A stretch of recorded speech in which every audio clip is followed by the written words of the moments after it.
Hoje a gente vai meditar sobre a natureza essencial do homem. É o tema do nosso estudo.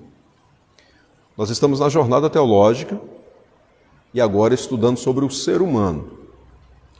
Na quinta-feira passada, nós estudamos sobre a origem do homem, né?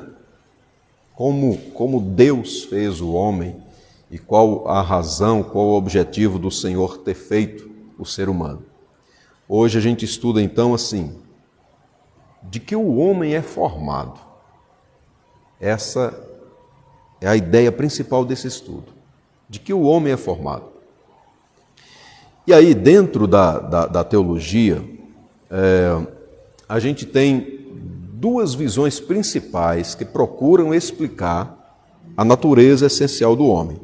Ou seja, de quantas partes o ser humano é formado. A gente vai meditar nisso hoje. Há uma linha teológica que diz que o homem é formado de corpo, alma e espírito. E essa linha teológica recebe o nome de tricotomia. Não é? A ideia de tricotomia é tripartido, ou seja, constituído de três partes, né? Corpo, alma e espírito. E aí existe uma outra linha teológica que diz que o homem é constituído de duas partes. Daí ela recebe o nome de dicotomia. Quais são essas duas partes? O corpo e a alma. E a alma recebe dentro da Bíblia o nome também de espírito. Então é alma ou espírito. Tá? Então é a dicotomia.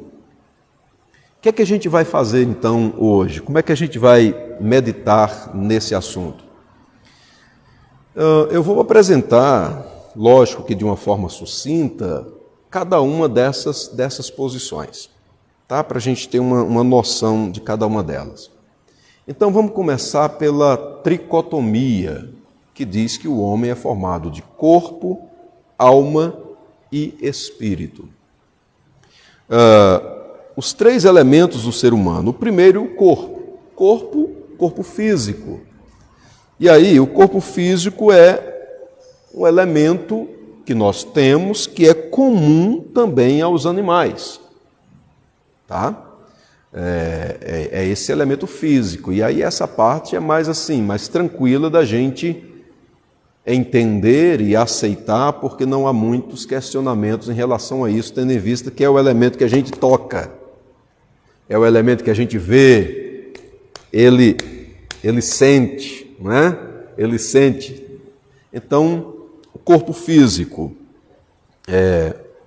corpo, então, comum e semelhante ou parecido com o corpo dos animais, parecido em alguns aspectos com o corpo também dos vegetais, porque os vegetais também possuem células, assim como nós possuímos células, e as partes de uma célula vegetal são bem parecidas, inclusive, com as células humanas, com as células de um animal, por exemplo. Claro que tem as suas particularidades, tá? Tem as suas particularidades, mas são questões bem semelhantes. A ideia que a gente tem, lógico, dentro da teologia é que o corpo humano ele é bem mais complexo. Não é? Ele tem uma estrutura física bem mais complexa. O segundo elemento dentro da visão da tricotomia é a alma. A alma humana ela está relacionada com a questão da razão, das emoções, dos sentimentos, da interação social. Tá?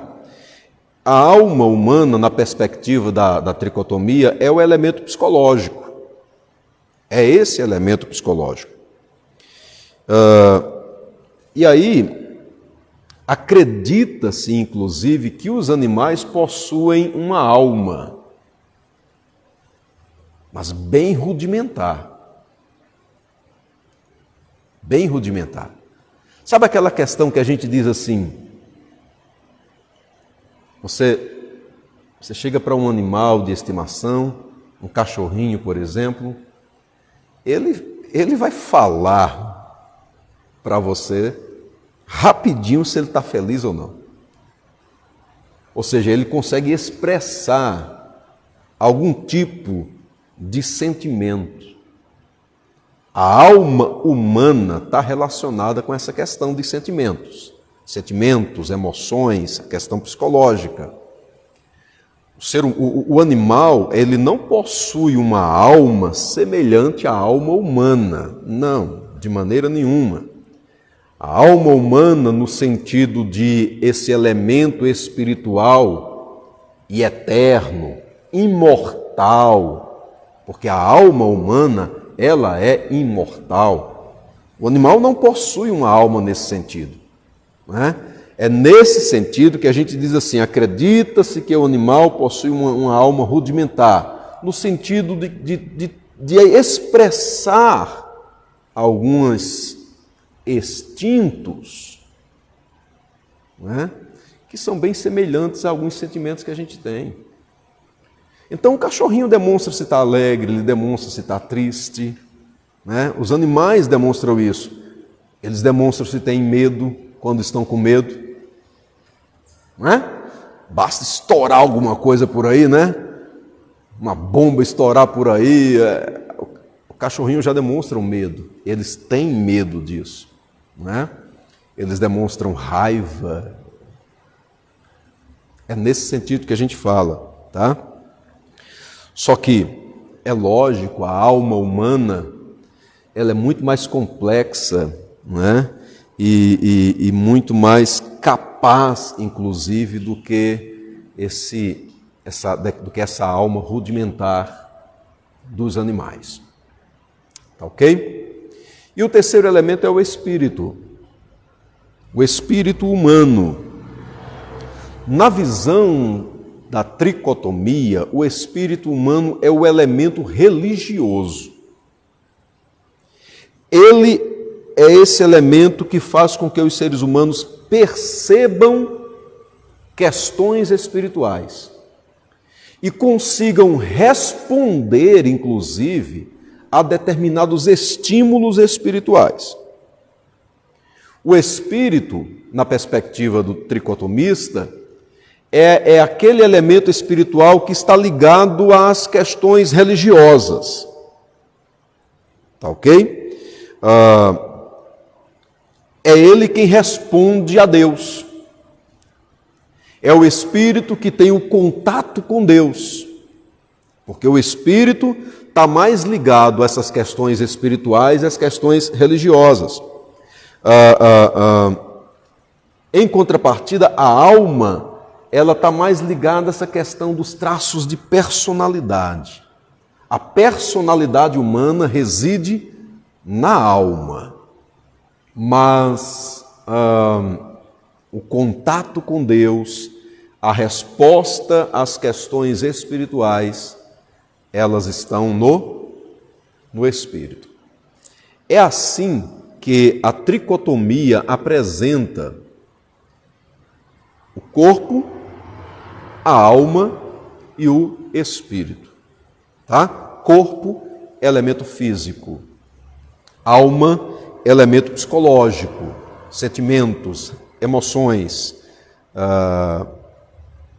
Daí a teologia diz que a alma está mais ligada a essa questão terrena, mais essa questão animal, né? Em distinção da questão espiritual. Acesso a Deus, contato com Deus, ouvir Deus, isso é relacionado ao espírito. Ao espírito. Como é que a tricotomia apresenta, quais são os fundamentos bíblicos que a tricotomia tem?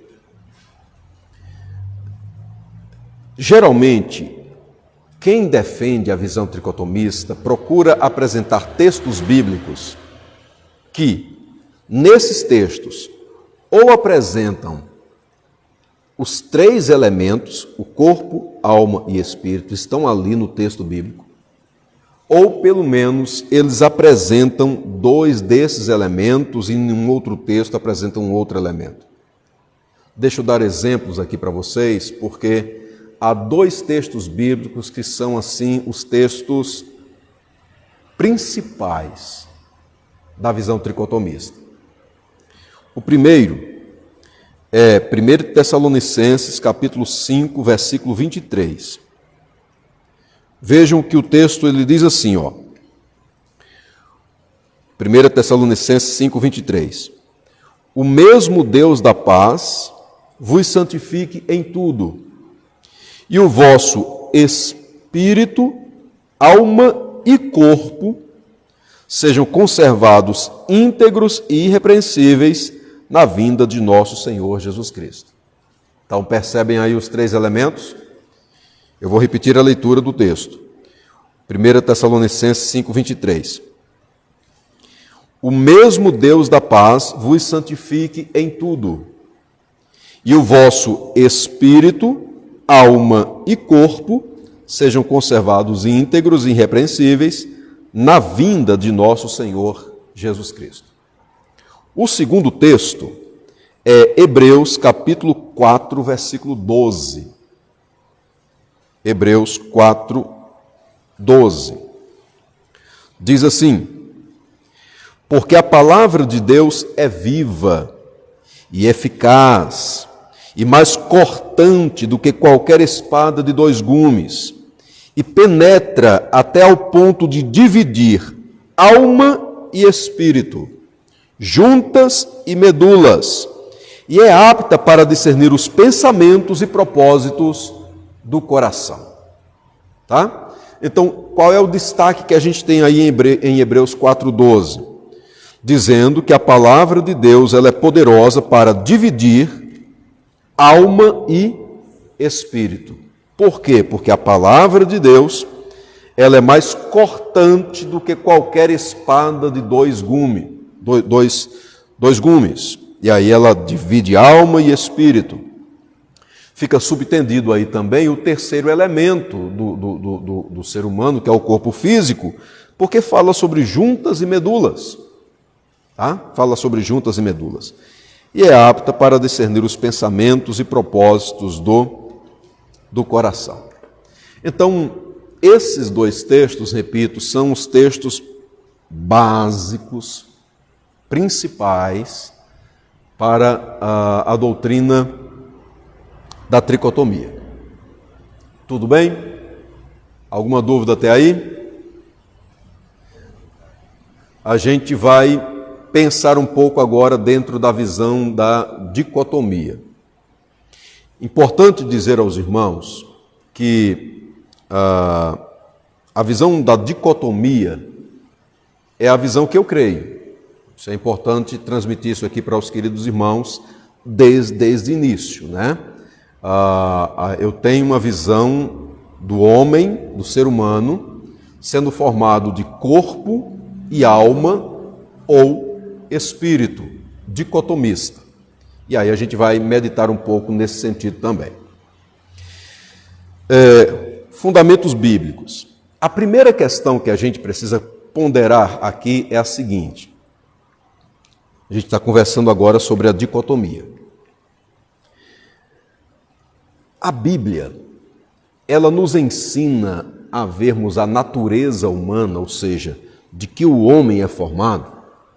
Ela nos ensina a olharmos o homem como uma unidade.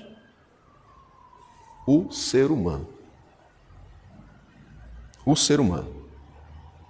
Embora o ser humano seja formado de um elemento físico, que é o corpo, e um elemento espiritual, que é a alma ou o espírito, isso não se nega, e a gente vai ver isso aqui, como já vimos também nos dois textos que acabamos de ler, é muito importante que vejamos o ser humano como uma unidade. não como dois elementos que caminham assim, um ao lado do outro, o corpo e a alma, como se fossem dois elementos que estão caminhando assim juntos, mas nunca se encontram para formar uma unidade. É como se o espírito ou a alma fosse uma coisa que de maneira nenhuma consegue ali se unir ao corpo. Sabe, na matemática, aquela reta, duas retas, que elas não se juntam de maneira nenhuma. Retas paralelas. Elas estão aqui, caminhando uma ao lado da outra, mas elas não vão se unir para mostrar a unidade. A gente não pode analisar o ser humano como essas duas retas paralelas, como o corpo e a alma ou espírito. Sabe, mas é muito importante entender que estas duas retas, elas vão se unir. O corpo e a alma, né? Na verdade, a Bíblia mostra o ser humano como um todo. Por exemplo, cada ato do ser humano, cada atitude do ser humano é a atitude do homem como um todo. Isso é importante. Por quê? Porque, caso contrário, a adoração foi uma atitude do Espírito. O corpo participa, a alma está junto, porque quando eu estou falando tricotomia agora, ó. A adoração é uma atitude do Espírito, mas o corpo participa e a alma está junta, porque quando a gente adora, a gente se emociona. E emoção diz respeito à alma. E quando a gente se emociona, o nosso corpo vai expressar essa emoção. A fisionomia da face vai mudar. O corpo expressa a emoção da alma. Mas quem está adorando? O Espírito. Essa é a visão tricotomista. Então você tem um elemento só em adoração, embora os outros dois elementos participem naquele momento, pois estão juntos no homem. É melhor entendermos o homem, a ação humana, como um todo. Cada ato humano é visto como um todo. Então quem está adorando? É o homem. Por exemplo, o nosso Senhor e Salvador Jesus Cristo, ele veio salvar o homem como um todo. Não apenas salvar a alma, mas salvar o homem como um todo. Tanto é que a nossa salvação, ela só estará plena, ela só estará completa no dia em que o nosso corpo também for redimido. Não é assim? Aguardamos a redenção do nosso corpo. Por isso que o Senhor e Salvador Jesus Cristo morreu e ressuscitou e se tornou, de acordo com as Sagradas Escrituras, primícias dos que dormem. Ou seja, o primeiro a ressuscitar, à semelhança de muitos outros que um dia também ressuscitarão. Jesus ressuscitou com um corpo físico, mas adaptado a uma realidade celestial, e agora ele está no céu com um corpo, mas um corpo glorificado. E nós um dia teremos um corpo semelhante ao corpo do nosso Senhor e Salvador Jesus. Então Jesus não veio salvar somente a alma humana, ele veio salvar o ser humano como um todo. O homem como um todo é importante para o Senhor, né? Então, assim, de início a gente já é importante a gente ver essa questão. Outro ponto importante da gente analisar é o seguinte: existe uma progressividade na revelação de Deus nas Sagradas Escrituras. A gente diz assim: a revelação de Deus, ela é progressiva. O que é que isso significa dizer? Significa que determinadas revelações de Deus, lá no Antigo Testamento, por exemplo, elas vão se tornar mais claras a partir do momento em que você vai caminhando para o Novo Testamento. Essa é a ideia da progressividade da revelação.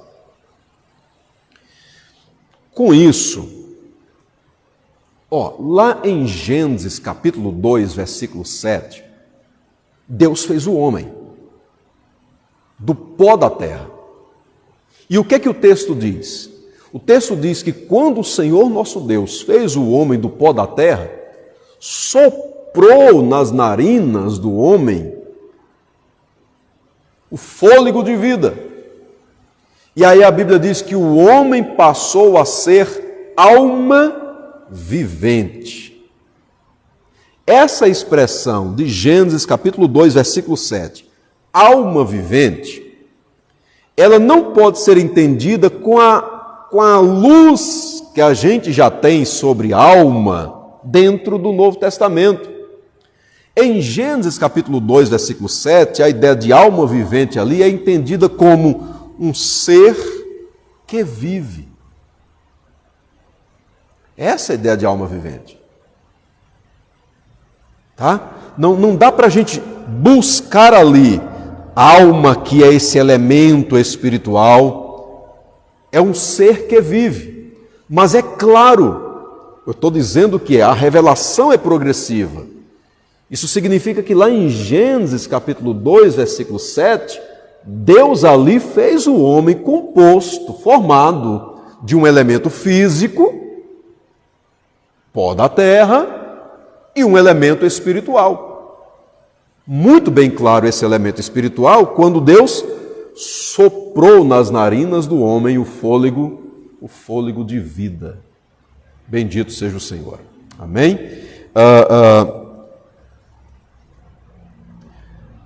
Mas assim, Gênesis 2, 7 indica os dois elementos, o corpo e a alma.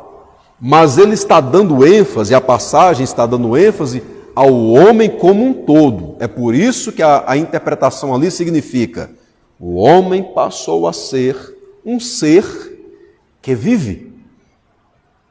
Ou seja, o homem como um todo.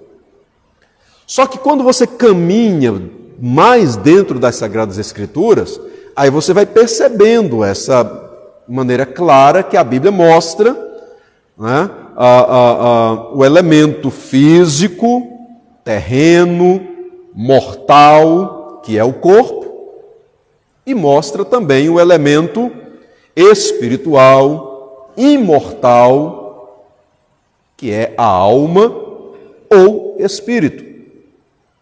E aí, a Bíblia emprega as palavras alma e espírito uma pelas outras, em troca, em permuta recíproca. Um dos textos que a gente pode ver é o que a gente leu logo no início do culto, Lucas capítulo 1, versos 46 e 47.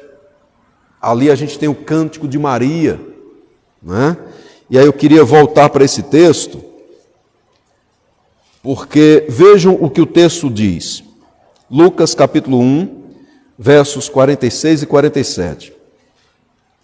Então disse Maria: a minha alma engrandece ao Senhor, e o meu espírito se alegrou em Deus, meu Salvador. Vejam, irmãos, olha uma questão interessante.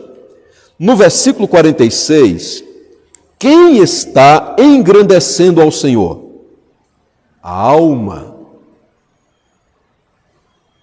No versículo 47, quem está expressando emoções, sentimentos? O espírito. Mas na visão tricotomista, o espírito é quem engrandece e a alma é quem expressa as emoções. Mas aqui no texto, a alma está engrandecendo e o espírito expressando emoções. Percebem a questão? Trocou. Mas por que faz essa troca?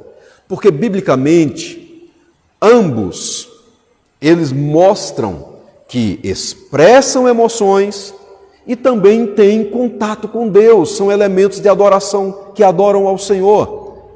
Ou seja, é mais simples, e entendo eu, biblicamente correto, dizer que o homem como um todo adora a Deus. Amém? O homem como um todo está aqui em adoração ao Senhor. Então, a gente percebe que a Bíblia, ela não mostra a alma como aquele elemento psicológico mais relacionado com as questões terrenas e o espírito como um elemento de adoração a Deus mais relacionado, então, com as questões espirituais. Por quê? Porque o próprio texto que a gente acabou de ler mostra que a alma está relacionada com questões espirituais. E há outros textos interessantes.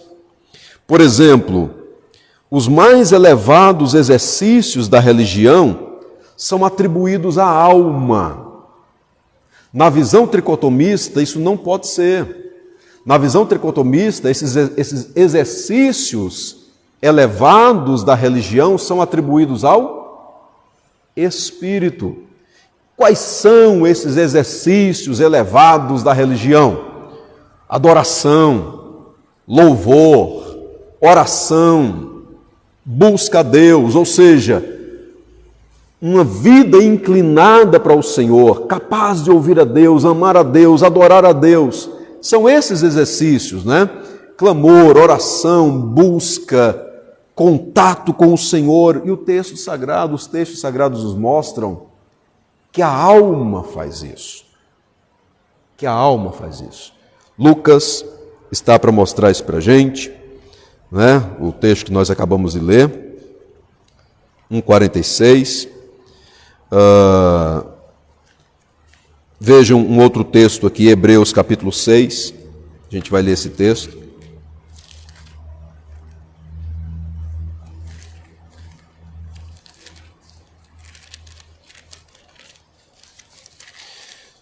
Hebreus 6, 18 e 19. Vejam, diz assim: para que mediante duas coisas imutáveis, nas quais é impossível que Deus minta, forte alento tenhamos nós que já corremos para o refúgio, a fim de lançar mão da esperança proposta, a qual temos por âncora da alma, segura e firme, que penetra além do véu. Percebem a alma como esse elemento humano que participa desses altos exercícios espirituais,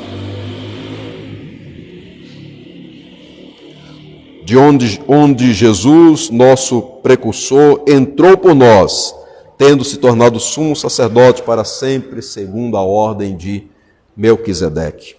Bendito seja o nome do Senhor.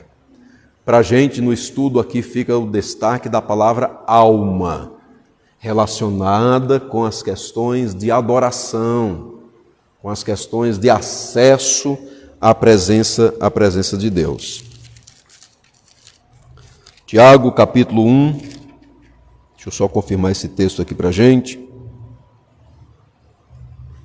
Tiago, capítulo 1, versículo 21, diz assim: portanto, despojando-vos de toda impureza e acúmulo de maldade, acolhei com mansidão a palavra em vós implantada, a qual é poderosa para salvar a vossa alma. A alma relacionada com a questão da salvação. Então, vejam que a gente percebe nesses textos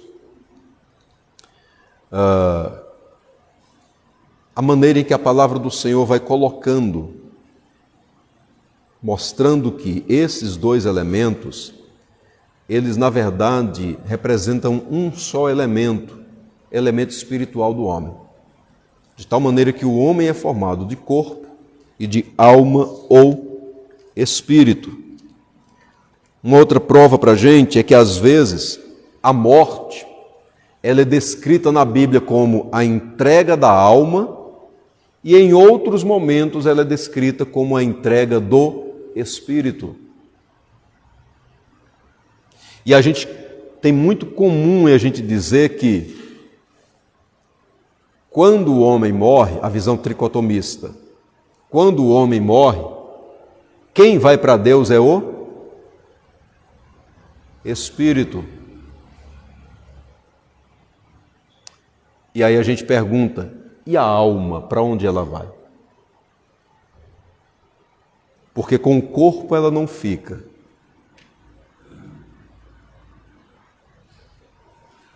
O Espírito vai para Deus. E a alma para onde vai?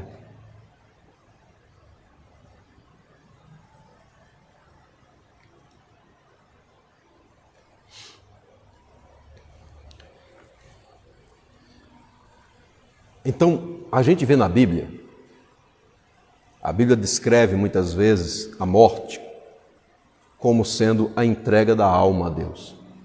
Entregou a alma ao Senhor.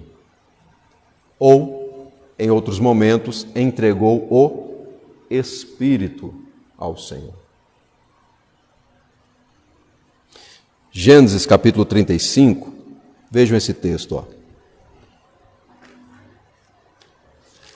Gênesis capítulo 35, versículo 18.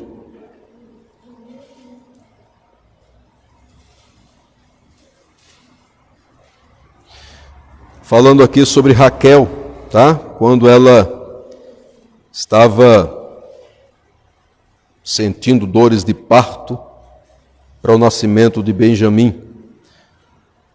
Gênesis 35, 18 diz assim: ao sair-lhe a alma, porque morreu, deu-lhe o nome de Benoni, mas seu pai lhe chamou Benjamim. Bem, a morte aqui é descrita como a entrega da alma. Ao sair-lhe a alma, porque morreu. Um outro texto é Atos dos Apóstolos, capítulo 7, versículo 59.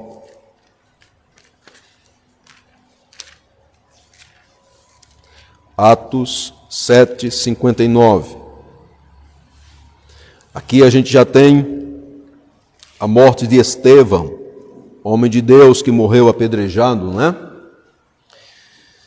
Atos 7, 59 diz assim: e apedrejavam Estevão, que invocava e dizia: Senhor Jesus, recebe o meu espírito.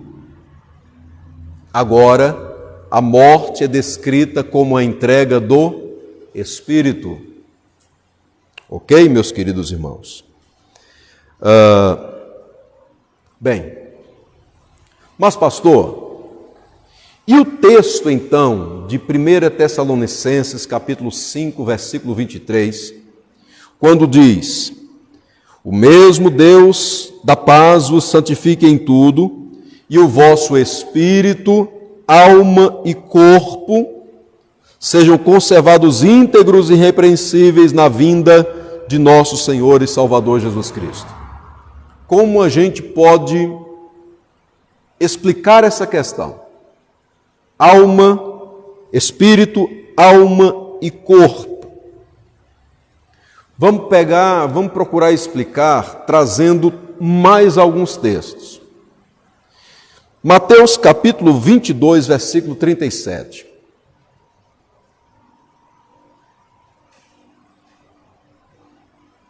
Mateus 22, 37. Diz assim: respondeu-lhe Jesus: amarás o Senhor teu Deus de todo o teu coração, de toda a tua alma e de todo o teu entendimento. Vejam que o texto está dizendo que, e é o mandamento, né? Amar a Deus, amarás o Senhor teu Deus de todo o teu coração, de toda a tua alma e de todo o teu entendimento. O coração aqui, nós entendemos que não é essa parte física do corpo humano, não é verdade? O texto não está falando sobre a parte física do corpo, o órgão que bombeia o nosso sangue. Coração aqui não é esse órgão, porque o texto está dizendo que nós devemos amar ao Senhor. O órgão por si só não ama, não expressa sentimentos, não expressa emoções. Não é verdade? Mas o texto está dizendo que nós devemos amar. E diz que nós devemos amar a Deus de todo o coração, de toda a alma e de todo o entendimento. Entendimento, razão. Coração, emoções, sentimentos. Mas isso não é alma? Sentimento, emoções. Então, eu tenho elementos diferentes aqui, eu tenho o coração como um elemento diferente da alma. Isso significa então que a alma é diferente do entendimento e também diferente do coração? São coisas diferentes? Já que eu tenho 3 coisas citadas no texto?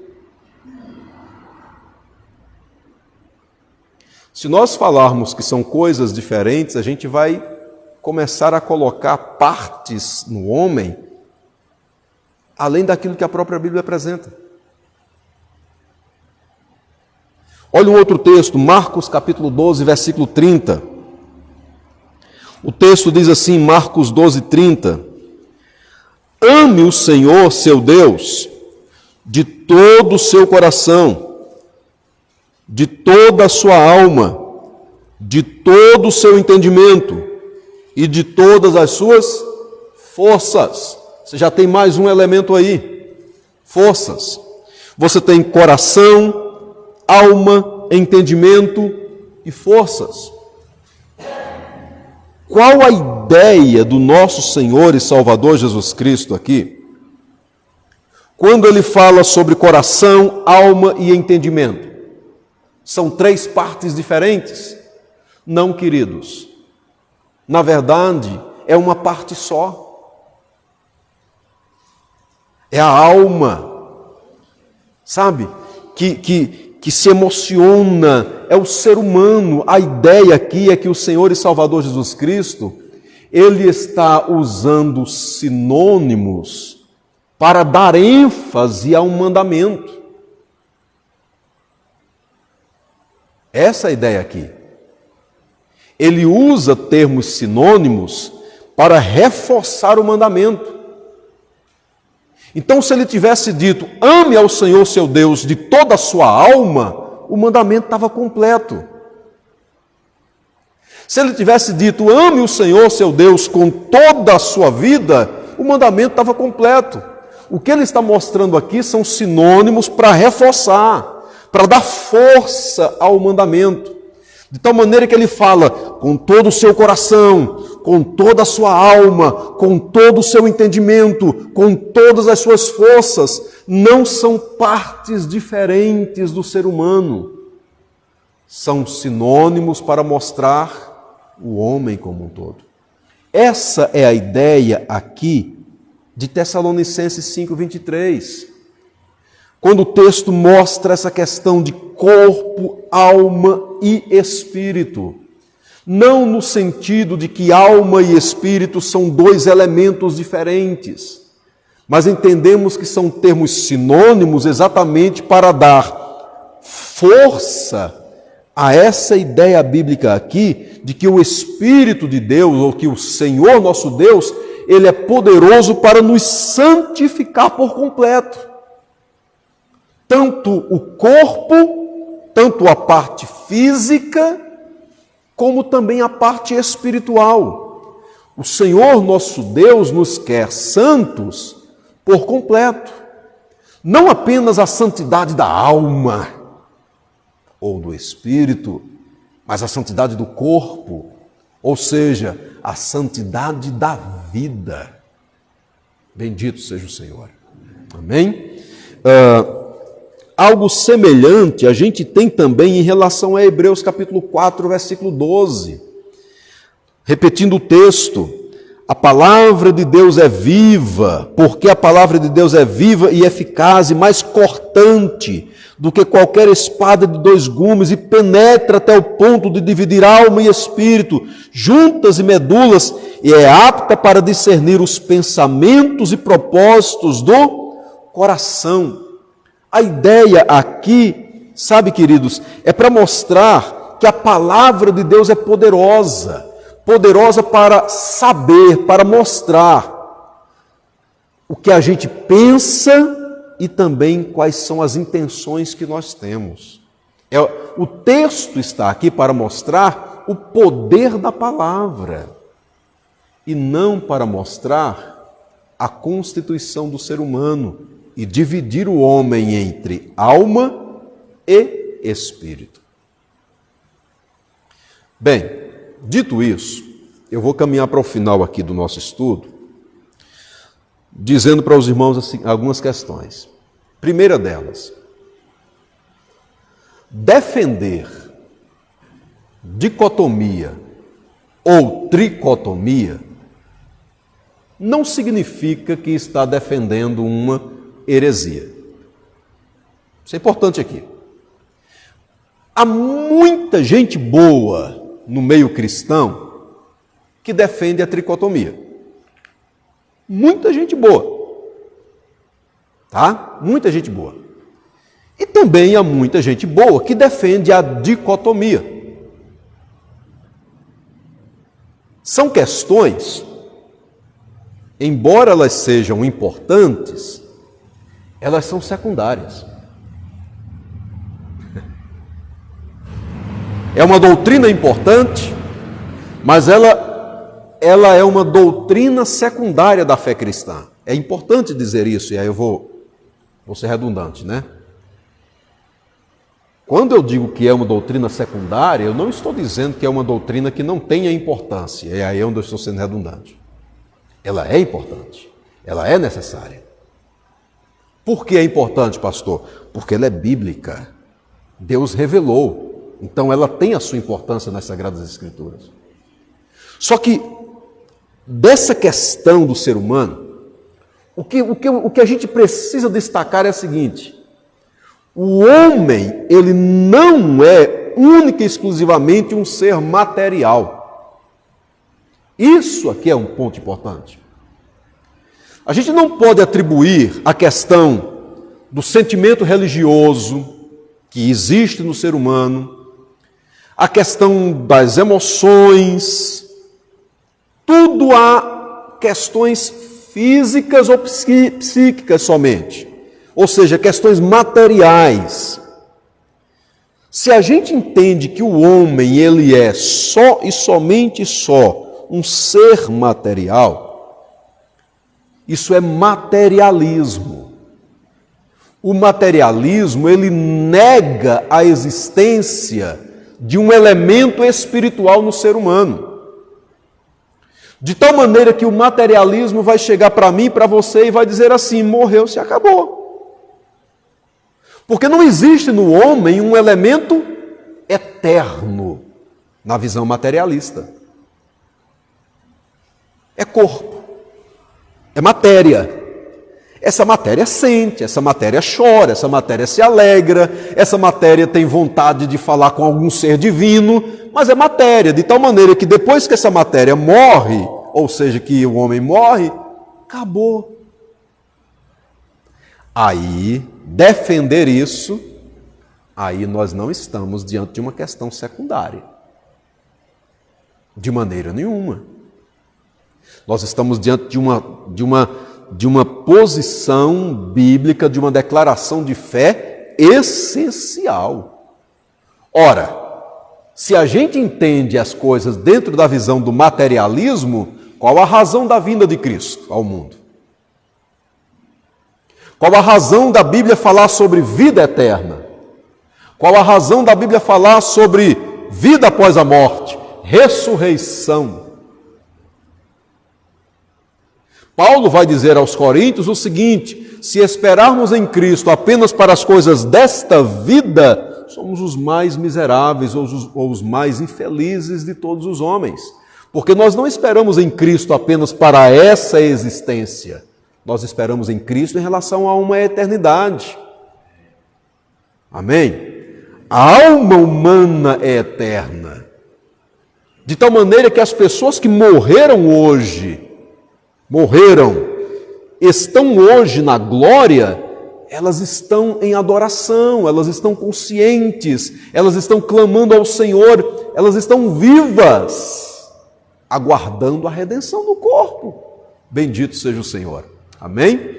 Agora, se você tem um irmão em Cristo Jesus que ele é tricotomista e você é dicotomista, ou de forma diferente, isso é secundário. Isso é secundário. Agora, o que é importante, cada igreja, cada denominação, ela tem a sua posição bíblica e teológica, não é? De tal maneira que eu estou expressando para os irmãos aqui a minha visão, a visão que entendo ser bíblica, né? Defendo a questão da dicotomia, mas entendo perfeitamente que heresia é o materialismo. E aí vem um outro ponto agora importante. Por que o cristão ele é contra o aborto?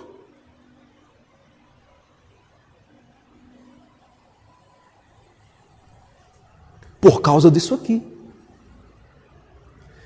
Por causa desse estudo que a gente está tendo aqui. Porque existe uma centelha divina, espiritual na vida de todo ser humano. Todo ser humano. E aí é uma discussão bíblica e teológica profunda demais.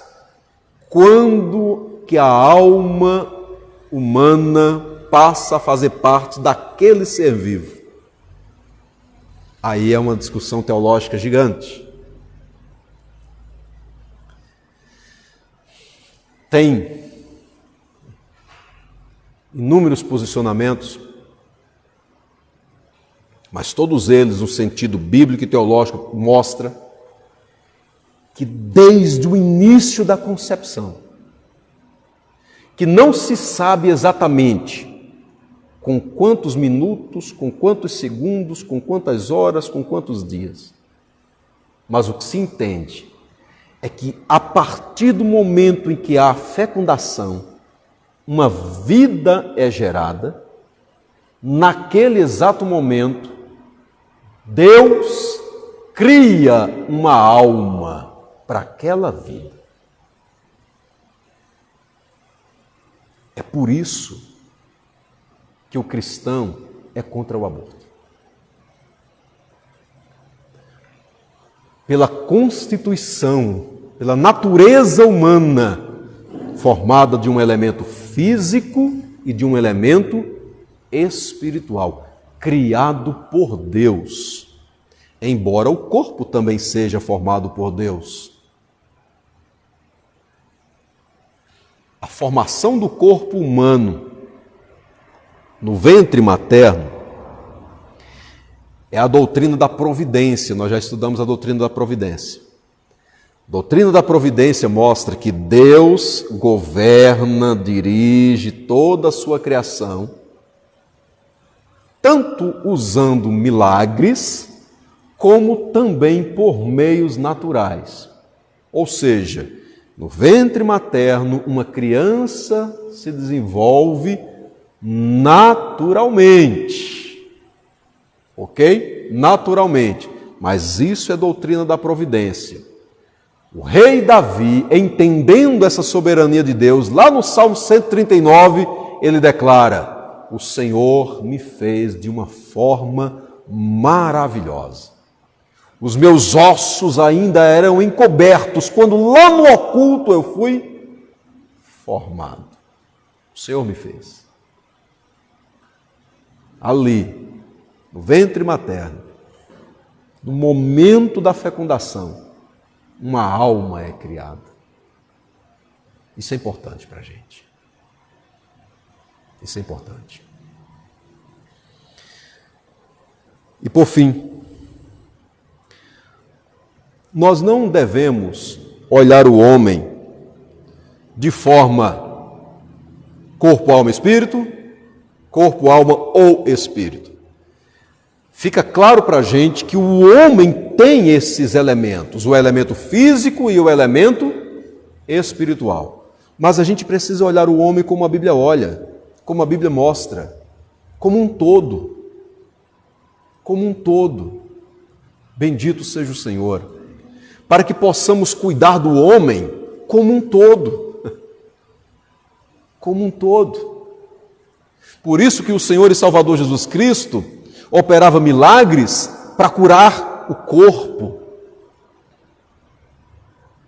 E em outros momentos, ele realizava milagres para salvar a vida eterna, salvar o ser humano. A gente tem que olhar o homem como um todo, porque a palavra do Senhor mostra isso para a gente. Amém? Bem, esse é o estudo. Que Deus continue derramando graça sobre as nossas vidas, em nome de Jesus. Vamos agradecer ao Senhor? Te bendizemos, Pai, te louvamos, agradecemos ao Senhor por esse momento de reflexão na Tua Palavra. Estudamos um pouco sobre quem somos, e somos o que somos porque o Senhor nos fez assim. Agradecemos, ó Deus, por Tua graça maravilhosa, Senhor, sobre as nossas vidas. Ao Senhor o nosso louvor e a nossa adoração, em nome do Senhor Jesus Cristo. Amém. Que o amor de Deus, o nosso eterno e glorioso Pai, a graça do nosso Senhor e Salvador Jesus Cristo, a comunhão e as doces consolações do Espírito Santo sejam sobre todos vós, hoje e sempre. Amém. Paz do Senhor, irmãos. Deus continue abençoando.